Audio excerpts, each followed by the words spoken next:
that's how you figure that stuff out, is by going to those properties that may be a little bit aggressively priced, but to get there and to look at the unit and to talk to the selling agent, you may find out something that other people don't, you know, by talking to those people.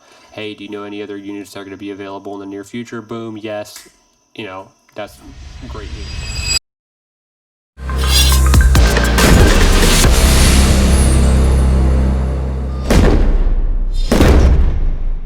What's up, everyone? Welcome to the Dig Deep podcast.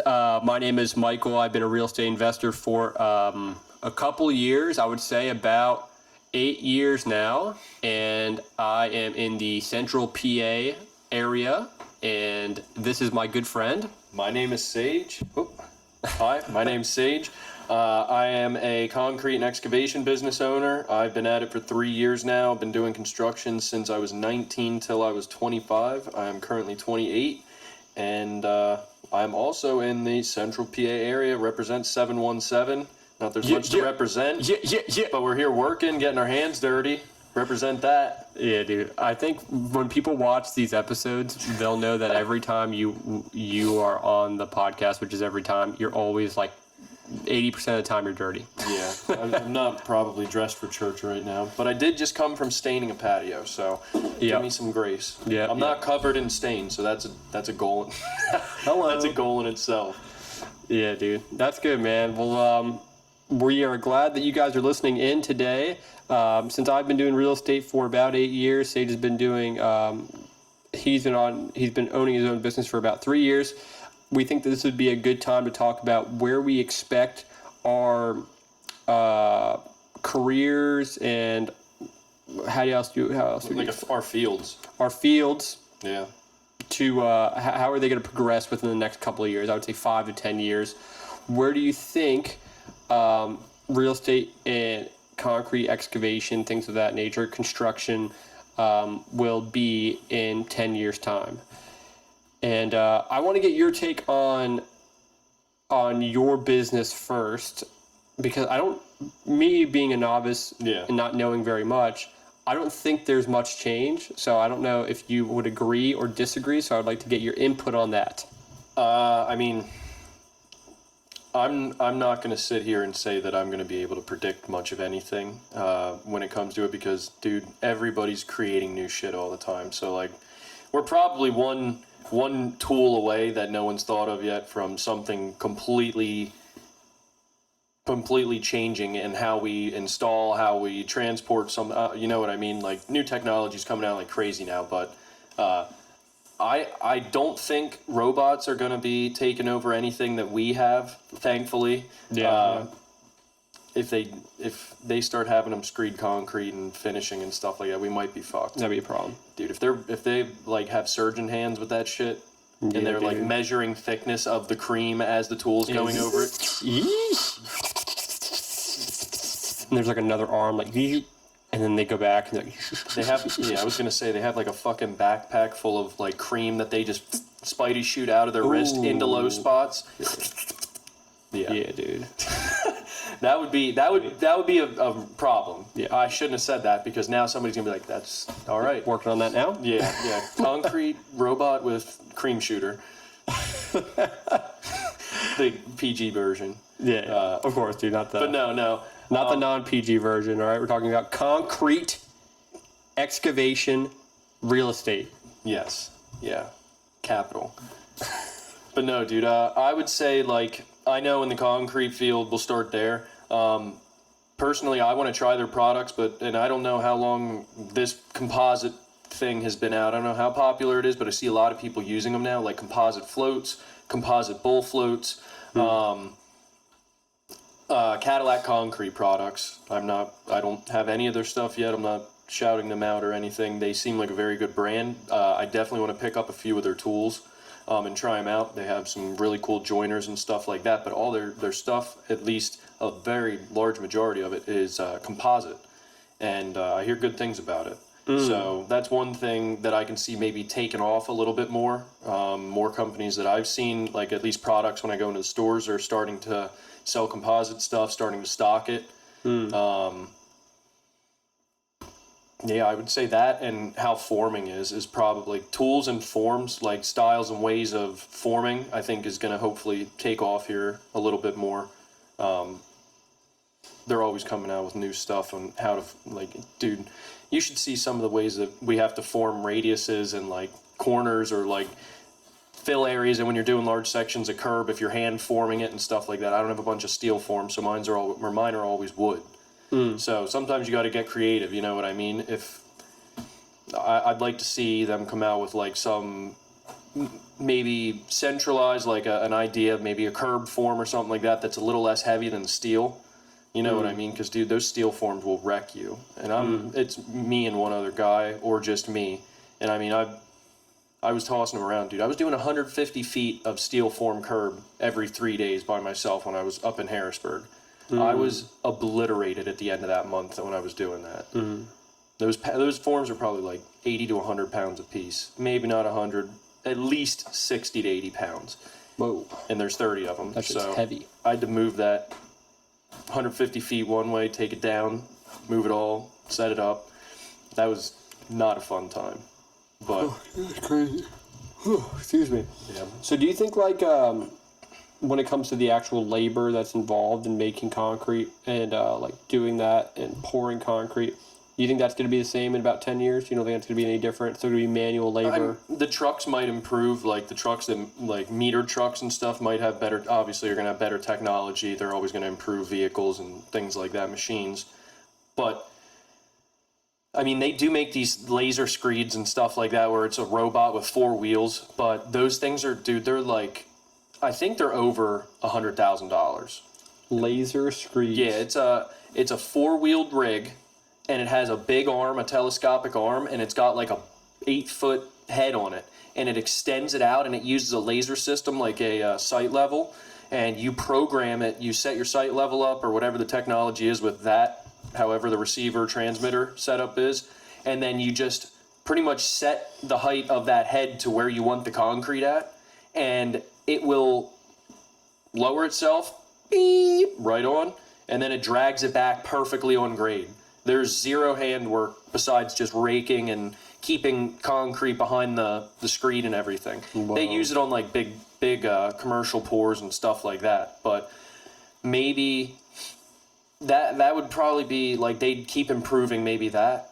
I would say maybe pump trucks will get a little better, things like that.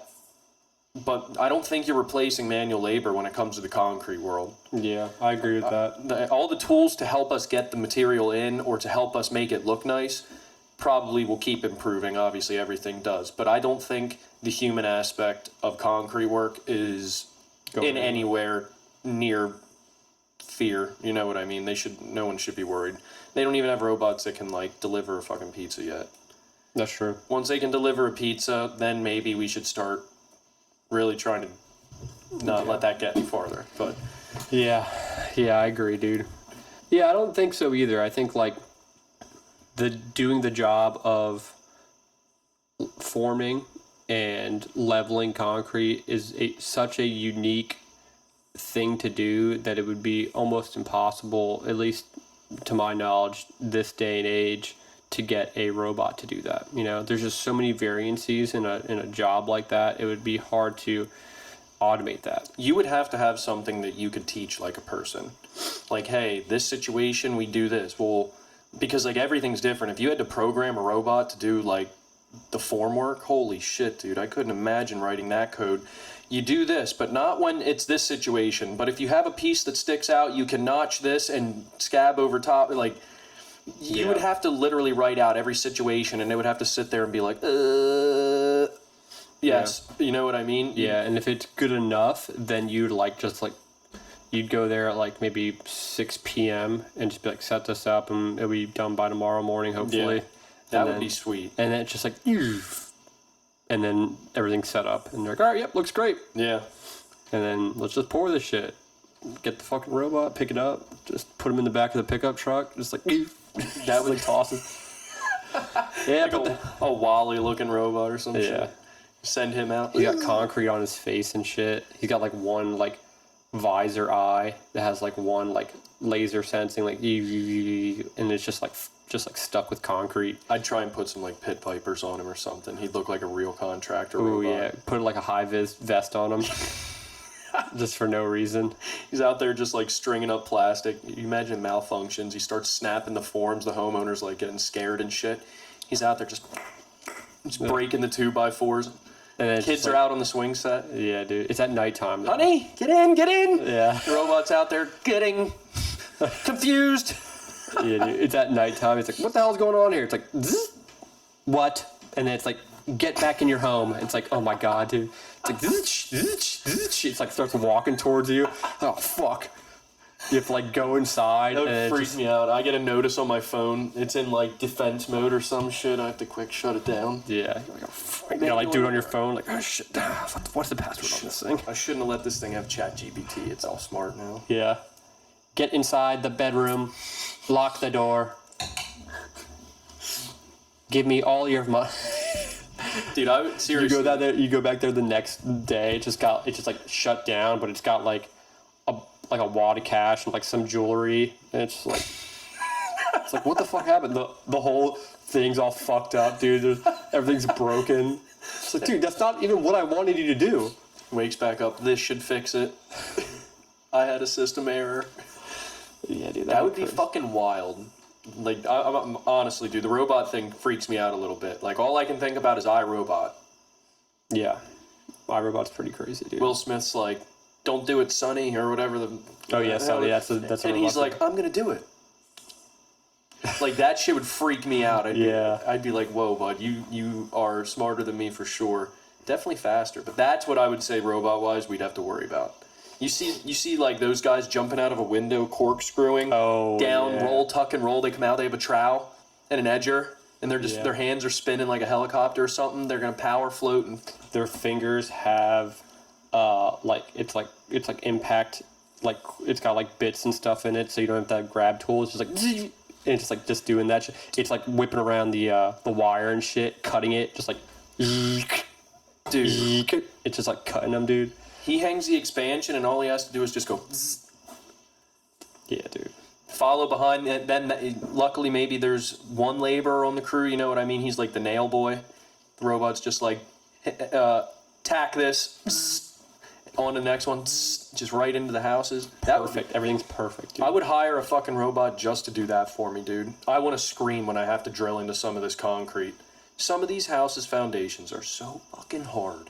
I'll go through 2-3 bits just to do a patio, and I'm not I want to make sure everybody doesn't think I'm an idiot, and I'm just like fucking having the bit like this bent, trying to push it through. I know how to use a drill, and I let the bit do the work. But man, some of this concrete, the old shit they poured, dude, it's not messing around. Yeah. It is not messing around. It's cured. It's full time. It's at a full 4,000 or whatever the fuck. Yeah. It gets hard. So that'd be Yeah. nice. I'd hire one and just go ahead. Get that expansion up for me, please. I'll give you I'll grease you up at the end of the shift, you know? Yeah. That should do it. You don't eat. Let's see what this guy's doing. What's up? We got our guest again. Good old Vespacito. Camera shy. He doesn't like when I call his name. Sorry there, buddy. Call him out. But no. What, as far as like your field and stuff, dude, what do you think? Do you think it's going to... Right now, I feel like we're in maybe like a boom for real estate investors. Social media is hot. Everybody's telling you how to make $1 million on rentals and shit like that.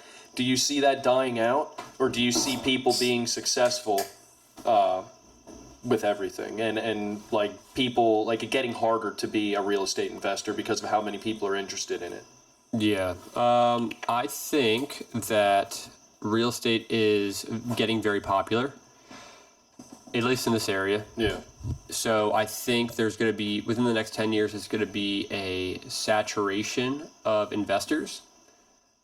And it's not going to be the best for everyone as a whole, you know, just because it's going to be saturated. There's going to be a lot of people going specifically for single families, investors, things like that. There's just going to be more of them, you know. That's why I always tell people the best time to invest in real estate is as soon as possible. As soon as you can do it, you should do it. If that's what you want to do, you should do it as soon as you can, because it's not going to get any easier to what I can predict. It's not going to get any easier. when it comes to like AI robots, nothing I could see that will be doing that. The only thing I could see that would be AI operated would be like property evaluations. You get more clear, concise data from different programs if you run them, and it's not going to be as much paper and pencil like figuring out the math. You know, it's good to have that base knowledge of like how to evaluate what a property's cap rate would be, or like things of that nature. It's good to kind of get a quick evaluation of those things, but it's going to be primarily online and doing it through programs and things of that nature. So you think the office end of things are going to improve pretty much? Yeah. So definitely with real estate, that's what I think what's gonna happen with real estate in the next 10 years. Do I think all the investors that will begin to invest within those 10 years will stay investors? No. I think some of the investors that you see now are going to fizzle out. They'll get one or two single families. They'll realize it's not cash flowing enough for them or what they expect, and then they will sell. So you're going to have to really figure out when the best time is to invest, what's a good deal, the cash flow of that unit, and how to keep it. On top of that, I also think that given some political turmoil, that may affect real estate as well. So something that I'm not very good at is implementing politics into real estate purchases. Seeing how they correlate? Yeah, like foreseeing what's going to happen through like maybe the next presidential election, and how that ripple effect will in turn affect real estate. And there is a cause and effect with that kind of stuff. I'm not good at figuring that stuff out. Yeah. And I should be better at that. But planning your attack on when to purchase homes based on those political highs and lows is a big skill as well. And I think as I get older, I'll become more political and understand politics better. But as of now, I really don't know much. I just know they're both lying to us. Yeah, I just know just titles for things, you know. Yeah. I have two friends that really know a lot about politics, and I'm listening to them. I'm like, dude, you guys, you know a lot about this, and it's kind of impressive. It makes me a little envious. I'm like, dude, I should really know some more about this stuff, because they're so in tune with that kind of stuff that it seems as if they know something's gonna happen because they know all this information. And sometimes they do. Sometimes they can predict stuff that was writing on the walls, and they'll be they'll know that kind of stuff. But yeah. So I would say that's kind of what my general synopsis of what the next 10 years is going to be. My game plan within that 10 years is to be conservative, but also be aggressive, which is kind of doesn't really make sense, but be conservative when I can. Be conservative more times than being aggressive. Really running a property through the ringer of all the property evaluation methods that I can before putting an offer in on it. Yeah. And not feeling pressured to put an offer in. I get this feeling sometimes where I feel pressured, with the 7 unit that I looked at. Mm-hmm. It was 7 unit was $930,000. It was a lot of money. It was more expensive, just as expensive as Hillside, and the numbers just didn't work, and I felt pressured to try to make a deal work. And I was like, dude, I can't make these. I can't make this shit work. Yeah. So I said no. I was like, I can't do it. You know, I can't put an offer in on this, and I felt good about that. I don't feel like I have to be obligated to put an offer in on every multi-unit I look at. But going through that process of looking at that 7 unit, I found out that there may be a 9 unit in this area that might come up soon. Ooh. And if there is, I want to be the first person to look at it. That would be sweet, man. But that's how you figure that stuff out, is by going to those properties that may be a little bit aggressively priced. But to get there and to look at the unit and to talk to the selling agent, you may find out something that other people don't, you know, by talking to those people. Hey, do you know any other units that are going to be available in the near future? Boom, yes. You know, That's great news.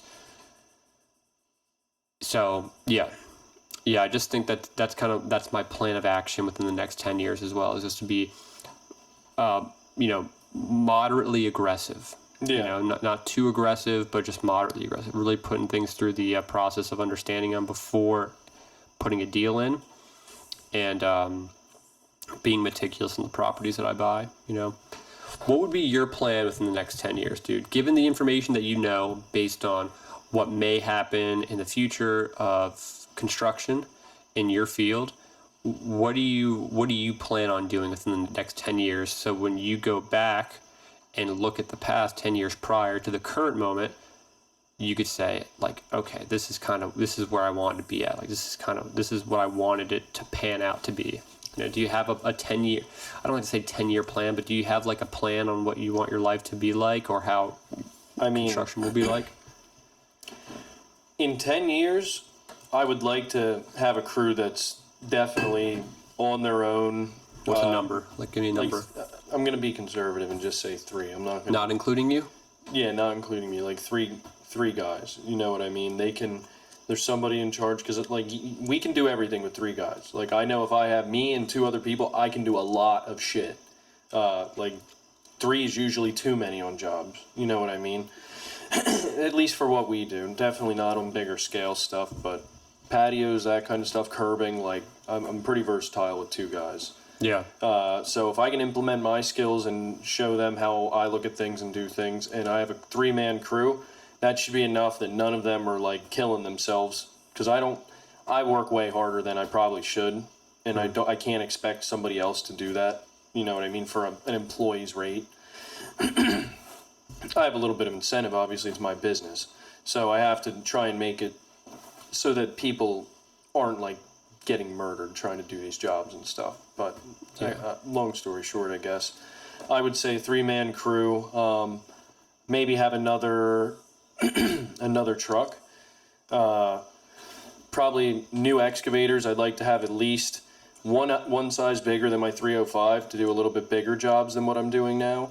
I'd like to have a new 35 size, what would that be? 3-ton, 3.5-ton excavator, 8,000 pounder, and then a skid steer. And pretty much in 10 years, I'd like to have newer, I guess, wrap it up. I'd like to have newer equipment, and a 3-man crew, and be able to be a little bit more hands off.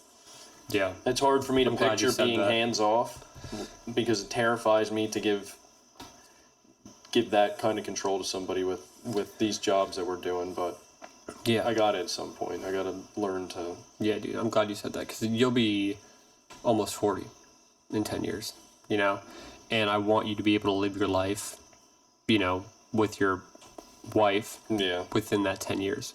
I want you to actually be able to fucking have a life and to have memories and actually do shit that's not just the shit we're doing now. Yeah. Yeah, we're going to look back on this and we're going to realize that this was worth it, and we're going to maybe miss the hard work and the effort, but I don't want this to be my whole life all the time. I don't want to miss out on the beauties of life because I'm working all the time. Yeah. That's a fucking sad life, dude. Just me personally. Some people are just like work, play hard, have a nice vacation for whatever, and then go back to work and keep pushing.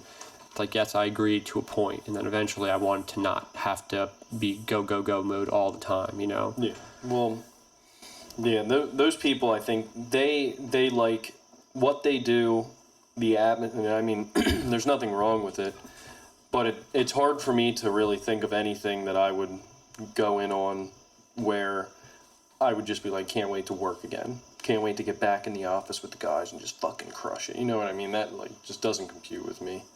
Yeah, it's cool to be excited to go to work, and there's some jobs that you're excited about. Maybe the the outcome of your fiscal year is cool. To understand how much you made in the year and things like that. But I don't know. It's people that watch these podcasts want to know much more about real estate, construction, entrepreneurship, but when it comes down to it, I just want to be able to live my life, Pretty much learning all of this stuff so that we can have freedom. Yeah. understanding how to utilize a skill that we have to make us money, so then we can enjoy our life. Yep. So yeah, that's what I think, man. That's what I think the next 10 years is going to look like for me personally. Yeah, I just got to keep pushing myself, man. I got to keep pushing myself, keep doing it. I can't back off too much. Just have to keep learning, keep looking at units. Even if I don't put an offer in on the unit, I still need to make it a habit to look at them. Yeah. Look at them, try to get leads from the agents for possible other units. Run numbers, like do the work that's involved in real estate, and then I'll come across a good one. But if I just kind of stay stagnant and just wait it out to see if I could find something in the future that's just going to land in my lap, it's never going to happen, and I'm never going to get any more units. And then I'm going to wonder why, you know, my outcome isn't changing. Yeah, you have, I guess, being active in it, even if you're not actively being in it, if that makes sense. Keeping yourself in the atmosphere of it, you almost progress just by being involved with it. Yeah, definitely, man. And I like to take Alyssa to go look at them too. Like Alyssa looked at the 7 unit with me. Yeah. And it was cool. Like she liked doing it. And that's really important too, you know, like within the next 10 years, I also want to have Alyssa be like fully involved in real estate with me, and that would be our only source of income. Yeah. So taking her to the multi-units and things like that is very important. I think that's good. Dude, this guy is the most fucking ridiculous. Go up to him, dude. Come on, Vespacito. What's up, buddy? Hang out with him. Don't go underneath the couch all the time, dude. There's nothing in there. Dude, he's a cat. He's a weirdo. Yeah.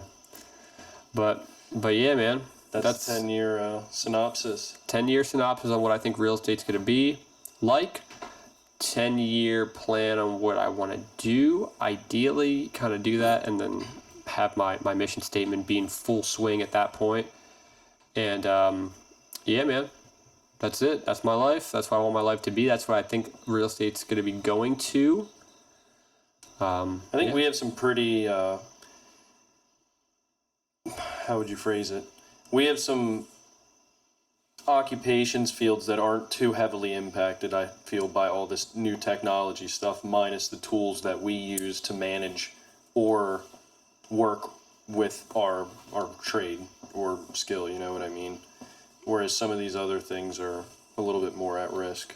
Yeah, like coding or accounting, things like that. That's more software involved positions can change the course of like someone's entire direction. Warehouse work, all that kind of shit. There's a shit ton of people in warehouses. We start having robotic arms that can move boxes day and night. There ain't gonna be some people left. Yeah, warehouse jobs are kind of like the bottom of the barrel positions, you know, like anyone can be a warehouse worker. Dude, there's so many of them. I feel like half of Lebanon houses warehouse workers just because of all of them that got popped up around us. Yeah, like Mattel. Dude, the Mattel warehouse. Even, do you know the, this is going to be off tangent for the listeners, but do you know going towards Palmyra, there's the Walmart in Palmyra? Yes. You know, as you go down to that Walmart, there's like all those new warehouses right next to Rutter's. Oh, yeah.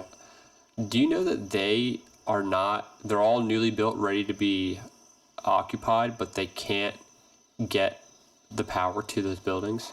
They have all electricity run to it, and MedEd said the power grid is too weak.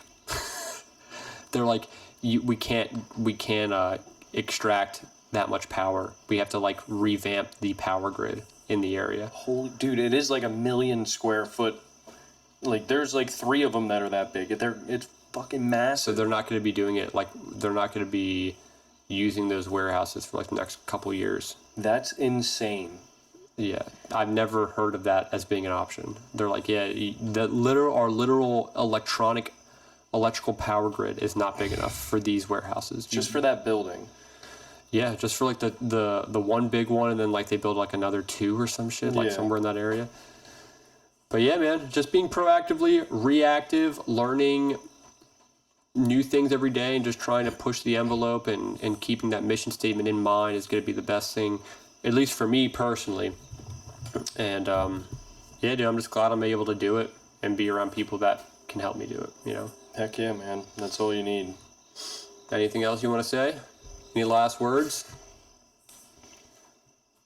Doesn't look like our jobs are going anywhere. Nah, dude. Nope, I think we're stuck with them for a bit. What the hell do they call it when you like you mess something up just a little bit so that you come back? Fuck. They say it all the time. I should know it because I say it all the time too. Job security. Job security. We got good job security. Yeah, I guess so, man. You got some good job security, Vesper? He's got a job. Look at his little fucking hands right next to each other like that. Yeah, I know, dude. They do the funniest shit. He's like, all right, yeah. Let's talk. See, now we're about to end the podcast, and now you're acting cool, dude. Hate to see that.